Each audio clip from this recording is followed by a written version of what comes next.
शिरोळ नृसिंहवाडी मार्गावरील औरवाड फाट्यावर वेगवेगळ्या दिशेने आलेले दोन कार तसेच एसटी वाहन एकमेकांसमोर आडवे लागल्यानं जवळपास 1 तास वाहतुकीची कोंडी झाली। मागे पुढे घेण्यावरून वादावादी झाली। या ठिकाणी वाहतूक नियंत्रणासाठी कोणीच नसल्यानं अखेर काही स्थानिकांनी हस्तक्षेप करून वाहतूक सुरळीत केली। शिरोळ तालुक्यातील श्री क्षेत्र नृसिंहवाडी शिरोळ तसेच औरवाड फाटा असे 3 मार्गावरून वाहनांची वाहतूक मोठ्या प्रमाणावर होते।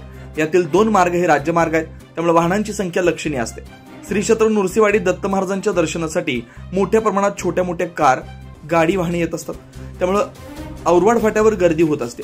आज रविवारी वाहनांची संख्या जास्त होती।